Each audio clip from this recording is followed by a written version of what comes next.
آپ کو صرف غار میں نظر نہیں آئے گی، بلکہ پوری سیرت پڑھ کے دیکھ لو، آپ کو جہاں رسول اللہ نظر آئیں گے وہاں صدیق نظر آئیں گے۔ اگر آقا میدان بدر میں ہے، صدیق میدان بدر میں ہے۔ اگر آقا علیہ الصلوۃ والسلام مکہ میں ہے، صدیق مکہ میں ہے۔ اگر ونصلي على رسوله الكريم أما بعد فأعوذ بالله من الشيطان الرجيم بسم الله الرحمن الرحيم ثاني اثنين إذ هما في الغار صدق الله العظيم وصدق رسوله النبي الكريم۔ نہایت عزت کے لائق واجب الاحترام معزز سامعین، سفر کا مہینہ ہے۔ اس مہینے کی 27 سفر 21 ستمبر کو آقا علیہ الصلوۃ والسلام کا ایک عظیم سفر جس کو ہجرت النبی صلی اللہ علیہ وسلم کہتے ہیں پیش آیا۔ اسی کے حوالے سے کچھ باتیں آپ کے سامنے رکھنا چاہتا ہوں۔ اللہ تعالیٰ سے دعا ہے کہ مجھے حق سچ کہنے کی توفیق نصیب فرمائے۔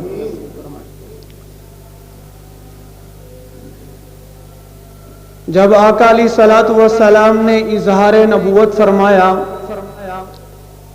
جب مکہ کی دھرتی پہ شمع رسالت روشن ہوئی تو صحابہ اکرام ساتھ جڑتے گئے۔ اسلام کی پاداش میں، کلمہ قبول کرنے کی پاداش میں ان پر طرح طرح کے ظلم ہونے لگے۔ تو آقا علیہ الصلوۃ والسلام کو حکم ہوا کہ آپ اپنے پروانوں کو، اپنے صحابہ کو ہجرت کا حکم نصیب فرمائیں۔ صحابہ کرام ہجرت کر کے مدینہ کی طرف چلے گئے۔ ادھر جبریل علیہ الصلوۃ والسلام آقا علیہ الصلوۃ والسلام کے پاس تشریف لائے۔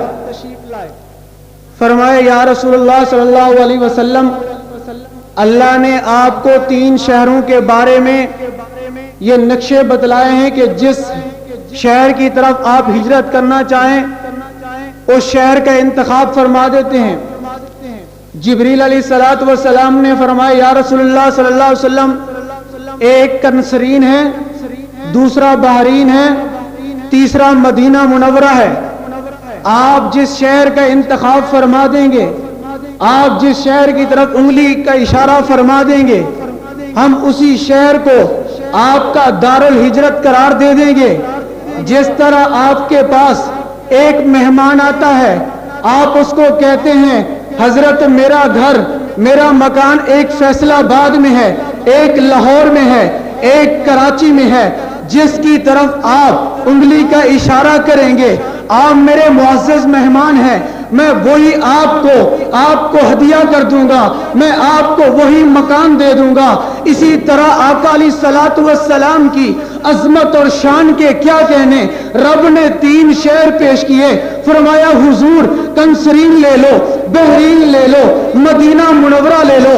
آقا نے فرمایا جبریل مجھے کنسرین کی ضرورت نہیں، مجھے بحرین کی ضرورت نہیں، مجھے تو مدینے کی ضرورت ہے۔ حضور مدینہ کی طرف ہجرت کر کے چلے۔ آقا علیہ الصلوۃ والسلام ہجرت کر کے صدیق اکبر کے پاس ہے۔ میں قربان جاؤں، صدیق اکبر کی شان پہ ساری کائنات کو حکم ہے، وہ ہجرت کر کے در رسالت پہ آئے، ساری کائنات کو حکم ہے حضور کے پاس جاؤ۔ یہی تو وجہ ہے حضرت عمر بن خطاب بنو تمیم سے چل کر در رسالت پہ آتا ہے، حضرت ابو ذر غفاری غفار سے چل کر در رسالت پہ آتے ہیں، حضرت سلمان فارسی فارس سے چل کر حضور کے پاس آتے ہیں، حضرت ابو بکر صدیق سارے صحابہ چل کر آقا علیہ الصلوۃ والسلام کے پاس آتے ہیں۔ خود جبریل علیہ الصلوۃ والسلام سدرۃ المنتہا سے 34,000 مرتبہ چل کر در رسالت پہ آتا ہے، خود قرآن مجید لوح محفوظ سے چل کر آقا علیہ الصلوۃ والسلام کے پاس آتا ہے۔ ارے میں صدیق کی عظمت پہ کیوں نہ قربان جاؤں، جس کے بارے میں ساری کائنات کو حکم ہے کہ وہ حضور کے در پہ جائے۔ ہجرت کی رات رب نے حضور کو حکم دیا صدیق کے پاس جاؤ۔ حضور اکرم صلی اللہ علیہ وسلم در صدیق پہ آئے، دروازہ کھٹکھٹایا، فرمایا کون؟